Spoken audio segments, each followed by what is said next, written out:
Hello, and welcome to the first annual Ramen podcast, held together with glue and spite. I'm Mara. I like coffee and existential crises. I'm Ruben. I have existential crisis, but not coffee. And today, we are going to be talking a very controversial topic for our first podcast, which is the political system.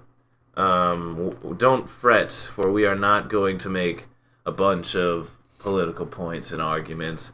We are more just observing our take on American politics. Bad. And, as a bonus, we have some pretty wacky sound effects and all of that. We even have, we'll save that for later. Actually, that one's pretty good. We have Microsoft.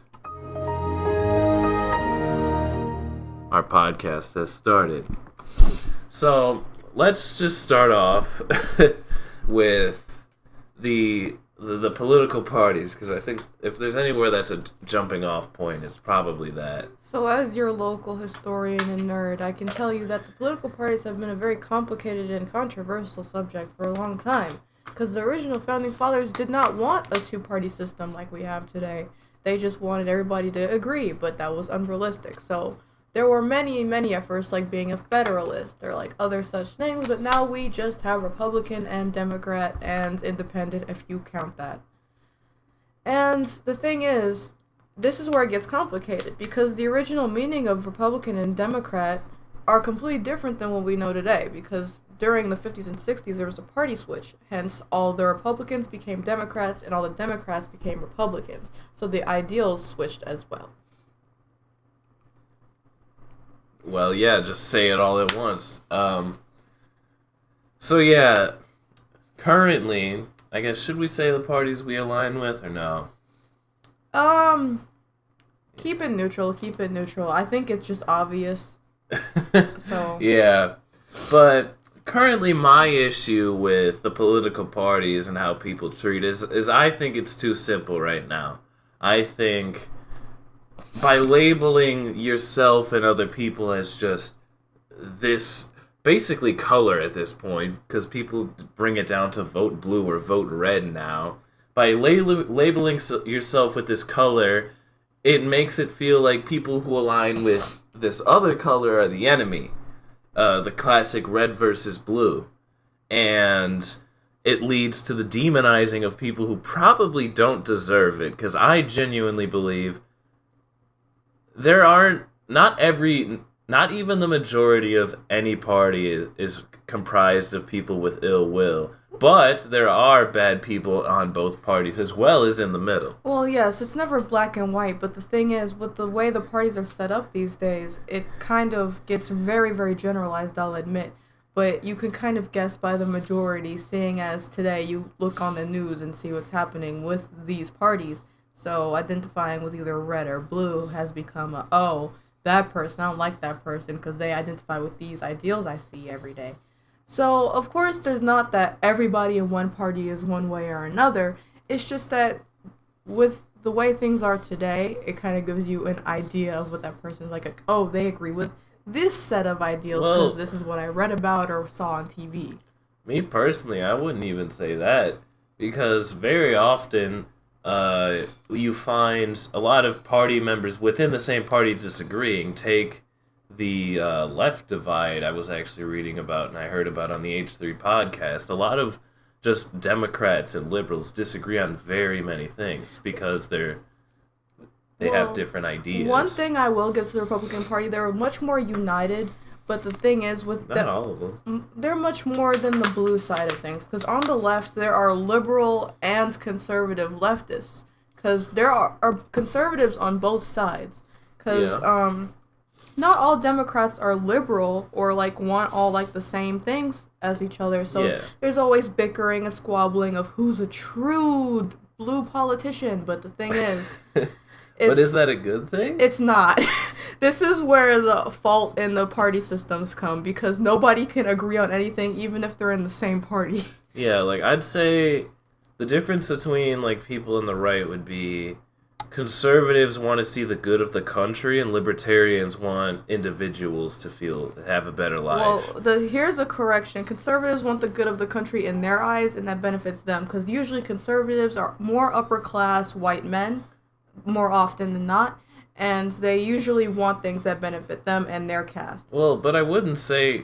Well, it's not all... Well, yes, rich I know. white men, and I will admit there is probably a good portion of them that do think for the upper class and maybe distrust people of lower classes. But at least I can say from some people I've talked to, that's not really what they're thinking, even if it may result in that potentially. Well, yes, but it's also a matter of like they don't focus on benefiting them; they focus on being detrimental to the other side a lot of the time. Because a lot of the time when they make promises that are like, we're gonna stop these people, or we're gonna end this. Well, like they want to end Roe v. Wade, or they want to get rid of affirmative action. So things like that, that's what they unite over. Well, this is what I mean, really. By putting it down to just a simple name for a party, you're lumping in potentially like millions of very, very different people with all different types of skin colors, just because you kind of have to, because they're categorized like that. And I think, as somebody who like tries to look up politicians, the party system, you'd think it would make it easier to know just where people align. Hang on, I gotta get my water. But when you look up politicians online and you try to look up, like, what are they even trying to do? What are they standing for? It's all a bunch of garbage. They say the same inspirational things, but they don't say what they're actually going to do in office. That's where the party system is a little beneficial, because when you say, hey, I'm a Democrat, or hey, I'm a Republican, you get a general idea of what they stand for. Not completely, and sometimes it's not accurate, but voters can look and be like, oh, okay, I know what this party stands for most of the time, parentheses. But they kind of look at that and say, oh, okay, I get it. So the thing is that it can be both detrimental and beneficial to trying to do research on different politicians because of that reason. And the thing is, both parties are honestly in shambles most of the time. They can never agree. But the worst part is they can never agree with each other. They don't want to compromise. They don't want to, like, do things. And the right is stubborn, and the left wants to make compromises, usually, sometimes, but not all the time. Well, I'd argue both sides want compromise. Well, both sides want compromise, but they're making compromises that the other people don't like. So it's like, they'll make a compromise. Of course, nobody's going to like what's going to happen. Well, yeah, they're making compromises, but they're trying to make it benefit them as much as possible when they suggest a compromise. Well, that's the process of finding one, I'd say. Well, yes, but the thing is, most politicians are stubborn old people that don't like change. So they're going to not disagree and not want to compromise most of the time. So hence why we're always at a standstill when it comes to politics a lot of the time. I mean, maybe you could say that, but I've been seeing more young politicians now than I've seen when I was younger. Well, yes, there's a recent influx of younger people taking the reins because we kind of realized, hey, we want to be in control and not our grandparents, because who wants to listen to Grandpa Joe scream about immigrants? So, lots of younger politicians are coming in now, yes, but in most recent history, and for most of American history, it's always been old white people. God, so I really wonder who you align with. But just really quickly, going back to the two-party system, I'd argue a better method of finding out where people lie and progressing the nation would be honestly eliminating it entirely. But hear me out. By saying eliminating it entirely, that doesn't mean the ideas of those people are going to go away. What I think politicians should do is instead say exactly what they're going to do in office and why. You can find out if you like that or not. And they can maybe label it as like Republican ideas or Democrat ideas, but why? But by putting people just in lump groups, it only leads to group thought, discrimination against the other group, because you're going to think they're all this same type of person, and demonizing of the other group. Well, the thing is with that's trusting politicians to be honest, and what do we know about politicians? They lie all the time. Everybody. And why should that be legal? It shouldn't. It shouldn't be. But the thing is, when you ask a politician to state what they're gonna do, what their ideals are, you can never be sure they're telling the truth. And they can always make promises they originally wanna live up to, but end up not. So that's the only problem I see with that. And while yes, I agree that there really shouldn't be a two-party system, it still gives that kind of, okay, I get a general idea of this or that. I still think that you probably shouldn't generalize or demonize, but the thing is, it happens. It happens. With personal experience and most people, you kind of come across one party or another, and they all kind of think the same way. I've seen it happen to both parties, and it come from both parties, and it makes me equally as upset each time because it just comes from a place of ignorance, I believe. But I think, back to the compromising thing, I think it's very, very important that we do compromise. I don't think I've heard of Congress or some sort of nationwide compromise happening ever in my lifetime. The only times I've heard about were things historical, things that happened with Lyndon B. Johnson and the civil rights movement and all of that. You gotta remember, that wasn't that long ago. Those people are still alive. So well, yeah, I'm not saying that that was ancient history back in my day. The most we rode recent cattle. compromises I'd say is let me think, trying to adjust gun laws, I'd say, because there have been attempts in the early 2000s to pass new laws, which I think maybe in 2012, after the mass shooting at the elementary school, they passed where you had to have more strict background checks. That was the first compromise I could think of, because that's relatively recent, and it was oh, well, I don't agree with this, or I don't agree with that, but we should do this. I mean, that's pretty reasonable overall, though. Yeah. But the thing is, that's what it should be. It should be reasonable, but the thing is, both sides want these big changes that aren't reasonable, so...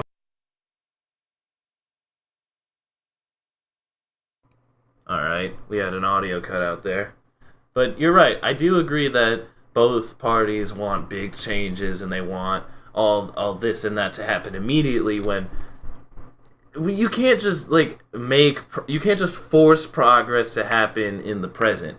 Because if that was the case... then I feel a lot of, the horrible conditions a lot of minorities had to go through would have ended much sooner. Yeah, and also, remember Obama? He wanted these really big changes that were for the better, but because of the way the two-party system works and the way our government works, they were blocking him because there was a Republican majority. So a lot of the things he wanted, these big changes, they were no, and they didn't want to compromise. But he was still able to get a good amount of things through by compromising, because he was willing to do that. He was willing to compromise, but the problem now is a lot of people aren't willing to compromise, because he could have done a lot more if they were willing to, be more lenient on certain things. So the thing is, when such situations like that happen, the two-party system gets in the way because certain ideals clash and they don't want to accept them, hence lack of compromise. Well, I'd argue the one thing that's even worse than the government not compromising, it's a bigger issue and it's way more prevalent, is just people not compromising. You can meet anybody on the street, ask them who they align with, maybe have a chat with them, and if you challenge their ideas, there's a good chance they'll get personally upset with you, even if you don't mean it in that way. People are way more stubborn than they actually, I wouldn't say than they used to be. I've only been alive so long, but people are very, very stubborn right now to the point where they will, if they know you have an opposing argument, i.e. saying you identify as this other party, they won't even listen to you and they'll dismiss you as whatever term they have for you. Well, the thing is with that, it's also because people take their personal beliefs very, very seriously. So when they align with a certain party, they, that becomes, a piece of their soul, almost. They're this is who I am. It shouldn't. Honestly, a person is not their politics, unless they're a politician, of course, because they are their politics. But a person isn't their politics. They're a person. But now people are getting so intertwined with these issues that, frankly, a lot of the time aren't that important. Because they're not directly affecting them most of the time, and they're not inherently harmful. Now, when you're like an activist, like advocating for something, it's one thing for you to get upset when somebody's yelling in your face about something or other. But when you're just a person having a civil conversation and you're getting mad about the Constitution, you need to check yourself. Well, I mean, you've kind of done the same thing to me where you were unwilling to compromise ideas. Well, that's because I am an activist and certain things hit home. How are you an activist? What have you done? Well, I advocate for things and I actively do stuff. Like? I've gone to, my friend Alona is a Unitarian Universalist, and they're a church well known for advocating for certain rights, like LGBT and rights for minorities. Mm-hmm. And I've gone to her church a few times, and I've helped her, like, organize events and stuff. So, I count. But, anyways, aside from that... What, did you not like being attacked like that? Aside from that, basically, when something hits home to you, like, let's say you're a minority and you're talking about rights for minorities, of course it's gonna upset you when somebody's like, but why though? Or if you're LGBT and somebody's questioning whether or not you should have rights as a human being. Well, then why not educate them instead of... It's not our job to educate people. People should seek education on certain things. But, like, you can educate them. You should try. But sometimes people don't ask. Alright, of course we have more audio problems. Yeah, so, like, when it's something that hits close to home and it's about your identity, you will get emotional, hence why it's kind of harder to educate on that matter. While you should educate them, it shouldn't be your job as that token identity of a person to educate anybody who has questions. Well, I'm not saying it's anybody's job. I'm just saying if you want the change you seek, that's just like something you're going to have to do. It's like, yes. It's like, oh, if I want groceries, I'm going to have to go to the store. Well, yes, but every human has flaws, and everybody's human, everybody has emotions, so forgive me if it gets a little hard to have a civil and calm conversation about certain issues when they hit very close to home, like talking about, like, rights and such things. Mm-hmm. Well, what about the media? Like, I'd say that media overall has probably a negative effect on politics. Well, it depends on what station you're watching, because the thing is, a lot of stations... Pause. You already got me. You say only one station. I'd argue you'd have to listen to many different... I said it depends on the station, not only one station. You misheard. So, the thing is, every station has their own alignment. There are very few stations that are completely neutral and take a neutral standpoint or have different, like, anchors that will say certain things. Mm-hmm. Now... The thing is, the only way to broaden your horizon when it comes to the media is to watch different stations every once in a while. Kind of check what this one says, check what the other one says, read the news online, and kind of, like, cobble together what the situation is. Because if you're only watching one station, they're likely going to have a certain alignment that you agree with, and hence why you're watching it. So... The thing is, a lot of them are endorsed by the party that they like or have, like, connections to that party, or the anchors are in that party, so it can be kind of hard to find, like, diverse, like, views on current politics while watching the news or, like, social media, because you're going to be following people that believe the same things as you. So, yeah, let me touch on that media thing. I think that's probably the most harmful thing in the media to politics. A lot of, and this isn't like a fault of the platforms a lot of the time, because this is their job to appease you. What these platforms will do is they'll give you suggestions to follow other accounts that will align with your views, and it gets to the point where you're following so many people in your feed that agree with you. It's like political junk food, and you create this, like, echo chamber where all you're hearing is things you agree with, and you might even change your mind to, like, more of, like, the group thought of these people that you're agreeing with, instead of challenging yourself and, like, looking at maybe an account you always or almost always disagree with. I know I do it all the time. Well, the thing is, social media has become kind of like a safe haven, like a walled garden, where people who agree with each other will flock together, and it makes you feel, like, good. Like, hey, the world isn't all the people that I don't like. So, on social media, it's like an escape from real life, where you will disagree with people, and you will have debates. So, well, but it's... But it's a talking space at the end of the day, and I understand like you'd want to talk with people who you like, and you can like people you disagree with, or people like you disagree. Look, I can like people I disagree with, but I think that should be maybe more reserved for, like, I don't know, like a friend group, people who, like, align with a certain fandom, but I don't know if it has a place in politics, because I think it's actively damaging. Well, the thing is... Because politics literally affects everything. Like, why would you surround yourself with things that make you angry all the time? I know when I see something that's Should you be getting angry at just an opposing viewpoint? Well, it depends on how bad it is. Because if it's something mild that's just kind of like, I don't know about that, then that's fine. But if it's something like grotesquely like awful, then it's like, why am I looking at this?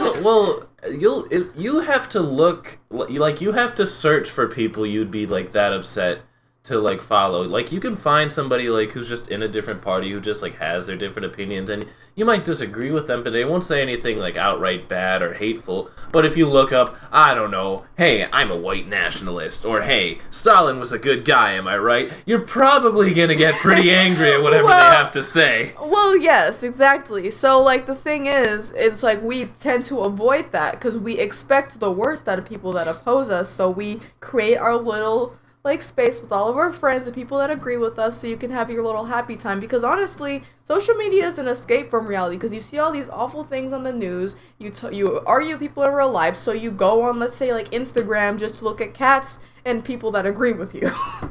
I don't know. Personally, I think the world sucks on its own. You don't need to drag that into the internet. Like, well, it doesn't have to suck because people disagree with you. Well, just like I said, it depends on the extent, I guess. And there was one weird thing I noticed while I was doing the research for this podcast. Is I was trying to look up a lot of different things, both sides, trying to keep things even and fair. And I also noticed this when I was looking up bad things with Google. But I noticed it was a hell of a lot easier to find problems with right side politics, like articles people had made and all this and that, than it was to find articles on problems with left side politics. The one article I was able to find about the left side was the left divide, which a lot of people on the left agree is a real thing. Well, the thing is, the reason is, in this day and age, the parties have been so warped that it's just, there are a lot of problems with the right side. And I'm not saying it's awful to be on the right, I'm just saying in this day and age they usually have not so savory ideals. Well, and they're okay. Hang on, we're getting a bit far now. Now we're starting to make points. Well, like, I'm just saying that, like, there are a lot of problems, and hence, well, since there are usually, I'm just saying this in my opinion, more problems with the right. There are going to be more That's because of what you align with. Well, there are going to be more, like, problems. Like, I'm not even, like, you know what's going on. Like, it's crazy right now. So, I'm not saying that the left is perfect or that they don't have any problems. It's just that it's easier to find stuff on the, like, bad stuff about the right because there's a more common problem and you see more bad things happening. Well, I guess maybe they are the hot topic with Trump being elected, but I don't know. I was looking through multiple pages and I couldn't find anything, which maybe speaks more to Google as a corporation or just the general alignment of people in Silicon Valley. However, I do think that is heavily damaging. Well, yes. I do think that is a very, very unfair practice. Well, you have to admit, there are a lot of problems with the right, hence why there are going to be a lot of And there's a lot of problems with the left, too. But as of right now, in the year of our Lord 2018, there are a lot of problems with the right, hence the plethora of articles about what is going on with the right. Now, maybe if something major happens in, like, recent history, maybe if something major happens soon, there'll be more articles about the left when something major happens. Like, maybe they discover somebody's, like, a murderer or something. Or, like, they're, like, kidnapping children, like... Or kidnapping murderers who killed children. Yeah, so, things like that, because when... Pardon, like, this may be uncomfortable when you see a lot of, like, Republicans being exposed as, like, assaulting women, or molesting children or like and other things, just or just like people in all other professions, or like football players. being horribly racist, like things like that. You discover these things, and of course you're gonna expose it because it's like people need to know about this. Now, of course, there's still people like that on the left, and there will always be people like that on both sides. It's just more common on that side. Mm-hmm. Hence why there's more articles about it on that side. All right. I think that one almost got a little ugly. So we're just gonna stop that one right here and now. Let's get into how political beliefs spread.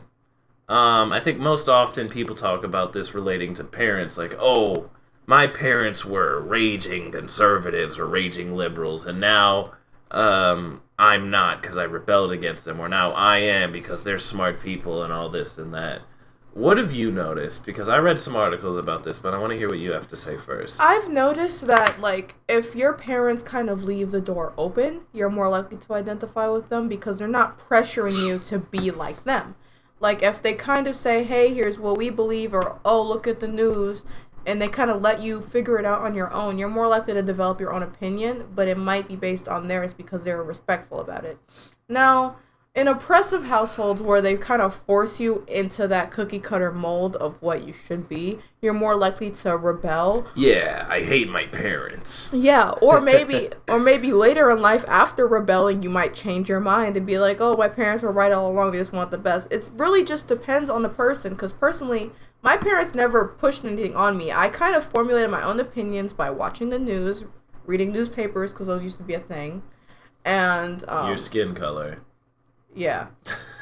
I'm a minority if you didn't notice. But, yeah, so you kind of have to look at what would cater to you and what your parents tell you was good or bad. You kind of have to formulate your own opinions because they left the door open for me. They let me choose, and they were never detrimental about anything. Yeah. So I kind of figured it out myself. Yeah, well, what I was reading about is basically, it aligned with some of the things you were saying. It was basically stating, if you live in a household where... the parents are trying to force a certain ideology on you from an early age or even from a later age, that child will most often rebel against what they're told. Like, I actually saw, it was a pretty gross example that I heavy disagree with. It was two different families. One of them was conservative leaning and they were trying to force their politics on their children, and then there was another one that was liberal leaning, and the kids were like, I think 7, talking about like politics, and like I think that is the last thing you should worry about at that age. And I think like, well, I was talking about politics when I was 7 because remember, like some kids are just really heavy into learning. So when you learn about the world, you're gonna get involved. I remember I cried once because I was like, why is the world so bad? When I was like 8. So it really kind of just depends on it, yeah. Well, I don't know. I still think politics shouldn't have a place in the classroom. And that's coming from, both in families and in the classroom. That's coming from somebody who was exposed to it in MPS. I'm calling you out, MPS. How dare you try to push politics on me? But I also think, and I think it also said if like parents are more lax about their beliefs, that the children are way more likely to agree with the parents. But there was an interesting third option that really intrigued me. If the parents just don't talk about politics at all, the child will probably not care about politics. I was reading about this lawyer who just didn't care about politics. He wasn't even registered to vote, and he was like 30-something. I was like, dude, what's wrong with you? But we'll talk about that in a little bit. And I'd say, especially... going back onto the social media, I'd say it also can kind of spread through that, like Facebook groups and Twitter and all this and that. Because through, like, if all of your friends are talking about something and you, like, kind of agree with it, eventually hearing enough of that might just mold you into agreeing with them, as would happen with the party system, which is why I don't like it, because it turns into groupthink, not individuality. Well... you are right on some accounts, but the thing... some accounts, but my third account, my alternate account, not correct. With the social media and influencing, of course, you really shouldn't be like, guns blazing, I'm all this, I'm all that. But, you really shouldn't try to force people, and even if they're your own kids or the people around you, to agree with you. Unless it's for a good cause. For some reason, that reminds me of something I saw the other day, saying the guns blazing. I saw this one post from a woman saying, "Hey, who's gonna take one for the team and kill Kavanaugh? Now, do you believe in killing people over their beliefs?" It's not about his beliefs. He's a rapist or attempted rapist, and there are other women that came forward and said he actually raped them, so... So you're saying it's about that? Well, yeah. what about Trump and all the people saying they're going to assassinate him? What about Obama and all the people saying they were going to assassinate him? Well, Obama's a chill dude. You know Obama's a good dude. People tried to assassinate Reagan, like... Reagan's an awful dude! He had great foreign policy, does any powerful politician, just because you think that their ideas are damaging, deserve to die? Well, the thing is, with Trump, he's been tear gassing children. He's a rapist. Hey! What did we say in the beginning of the podcast? We said no political points. That's not political. That's a fact. He is tear gassing children. Spitting facts and logic. He's a very... So much logic, it's biracial. A mean-spirited person. He's tear gassing children and putting them in concentration camps in the South. He has been assaulting women and has assaulted women. Even his own ex-wife came forward and told them that while they're married, he raped her over something very trivial. And just in general, he's not a pleasant person. And he doesn't really know much about what he's doing. So you can't really compare that to, you can't really compare, like, the wanting to assassinate him over Reagan or Obama, because people wanted to kill Obama because he was black. Okay, so what you're saying is kill all presidents, correct? No. Okay. No, not kill all presidents. I'm just like, somebody's always going to want to assassinate him for sometimes the reasons are better than others. So would you say, let's say there's some other Republican man, his name's Jerry Smith, and he's elected to president. And let's say he hasn't done anything wrong, but he has very, very damaging ideas, and he's doing something that you think is destroying the country. Do you think that's justified? Because a lot of people are starting to think it's justified. And I'm not saying this, that this is only happening to people who get elected onto the right. It happens with both sides. It happens from both parties. So I'm just asking her this because I think she aligns with something. So the thing is, if he's doing something that's actively hurting people and it's becoming like a large problem for the country as a whole, then I really wouldn't mind if that person fell down a flight of stairs on accident. But dude, but people that are actively awful and have actually like done awful things to people, I have no problem with people wanting to kill them. Well, I heavily disagree. Well, you're more of a pacifist. You don't want people to be harmed. But when it comes to rapists and pedophiles and such, they should die. Violence has no place in politics. Flat out. Nobody should be hurt or killed for their ideas. But it's not about the ideas, it's about they're just getting the death penalty for being a terrible criminal person. What? But what if they're not a criminal? Well, if you just said this hypothetical where they weren't a criminal, you could kill them. Or you wouldn't feel bad about it since you didn't want to get caught saying that. If there was a rapist or a pedophile or any other kind of criminal like that. That is a whole separate category. We're talking about politicians, flat out. We don't care. Well, we're trying to omit if they're whatever. We're just pretending none of this happened. Well, you're saying if he did something, his policies were harmful and would hurt a lot of American people, I wouldn't be sad. So... Like, I mean, you shouldn't kill them, but if they you shouldn't kill them. You shouldn't kill them, but they should resign. Oh, you shouldn't kill them, the most weak statement. I mean, you shouldn't, but I mean, you could. You definitely could. I wouldn't feel bad about it. On the off chance somebody got really upset and decided to commit No, you should kill him. I wouldn't feel bad about it at all.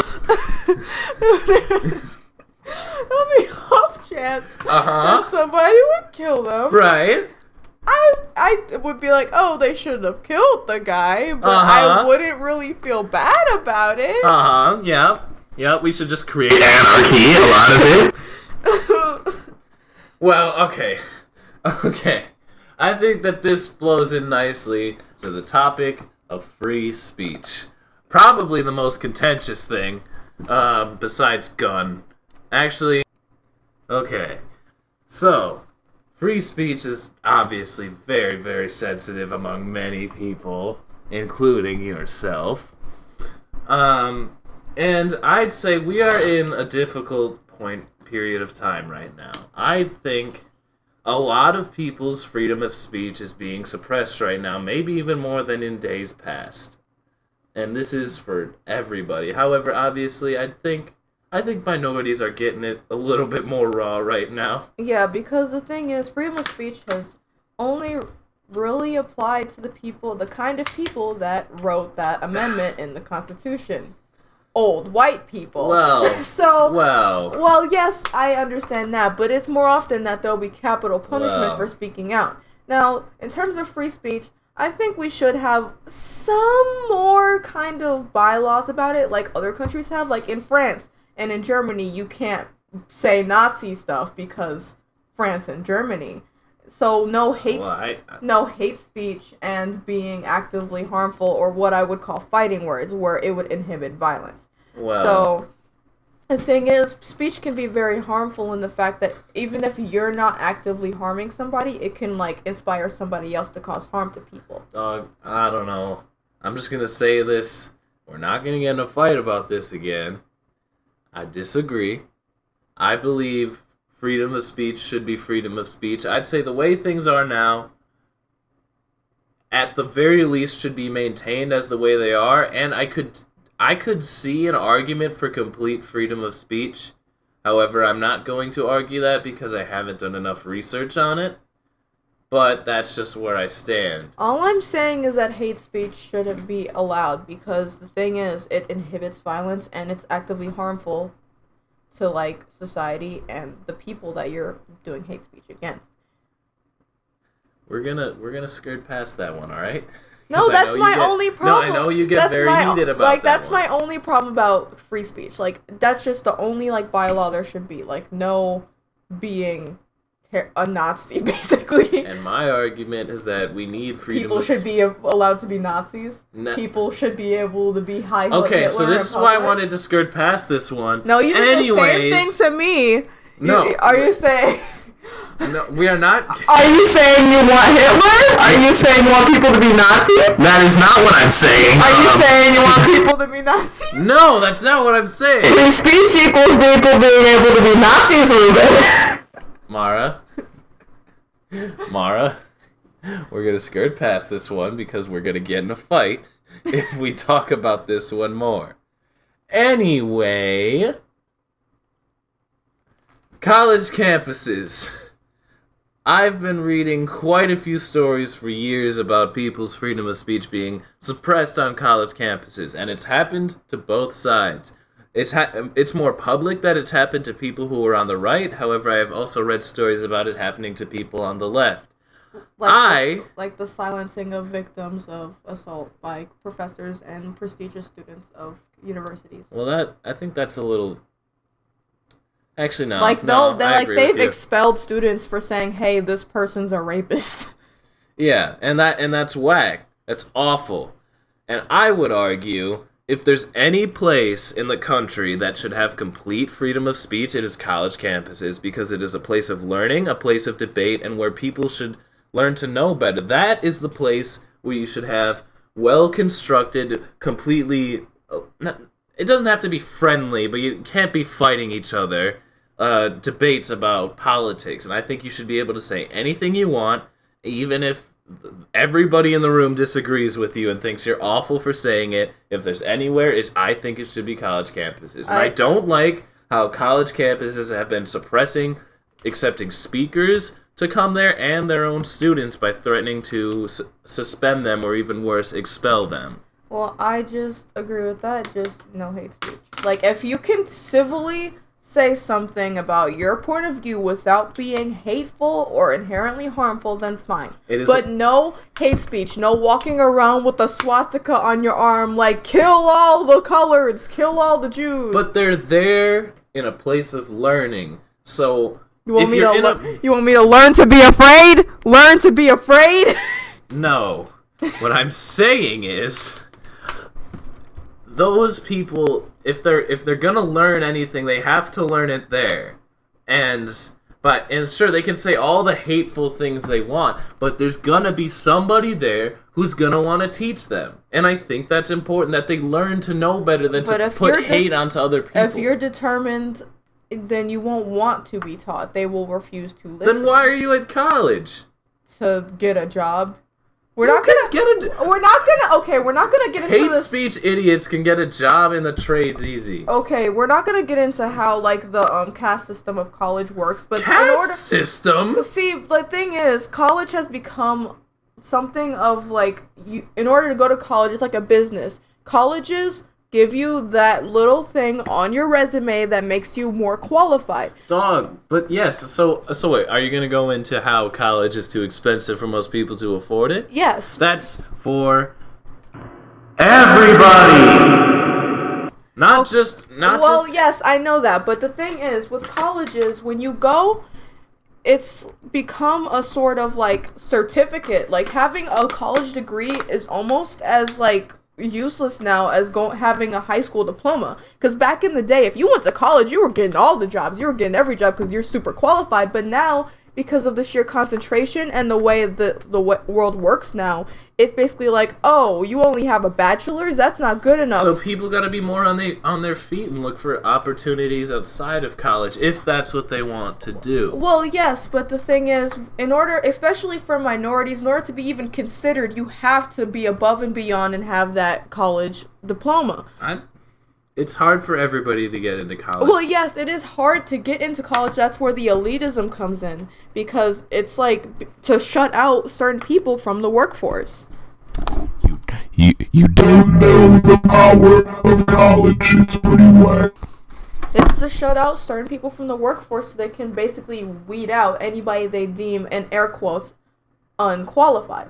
So my mother had to go to college twice to even be looked at, and she was overqualified because her white bosses had only a high school diploma. So it's a kind of a matter of like, you kind of have to go these days, because in order to get looked at. It depends on what you're gonna do. It depends on what you're gonna do, but in any like professional business setting, you kind of have to. You can't just, because high school doesn't prepare you for the workforce like it used to. Like when my grandparents were in school and my parents were in school. Just need to say something. We are very, very off topic right now. Well, I'm just saying, like, places of education have become like that. And it'd be like that sometimes. High school doesn't prepare you for the workforce like it used to, and hence why you go to college. It'd be like that sometimes. But anyway, I think we're nearing the end of this podcast. So let's get on to our last point. Voting. Vote. It is, I swear to God, if you don't vote right now, the voting is so important. Like anybody, I don't care what side you're on. I don't care what you think of politicians. Voting is super important, because nothing will ever change if you do not vote. And vote in every election. I don't care if you think it's unnecessary. I don't care if you're voting for the garbage man. Go vote. Vote for the garbage man. Vote garbage man 2020. Calm down. But you need to vote, make your voice known, and choose. You have the choice. You have the power to change who's in power. You have the power to elect people who will change the laws to make the political system more fair. My people didn't get hosed down in the streets for y'all not to vote, so y'all better take your butts to wherever your polling station is when voting season comes around and cast your ballot. And you were talking about politicians lying and being corrupt. You want to get rid of that? You gotta vote. You gotta vote for somebody who's gonna say, no corruption, we and then there will be no corruption, just like that, because that's how it works. Then you can put those corrupt people in prison. It's great. Seriously, guys, we may not live in a true democracy, which I think there is an argument that we should. We live in a plutocracy. However, that doesn't mean you don't have an effect. Every single one of everybody needs to vote if they want the future of this country to go well so that we don't get nuked and die. Alright, so that should wrap up today's Ramen podcast with Mara and Jeff. Ruben. So, what should we talk about next time? Who knows? Alright. Shoot, I don't even know. And with this final moment of this beautiful first podcast, I will leave you with a beautiful song, but only a snippet.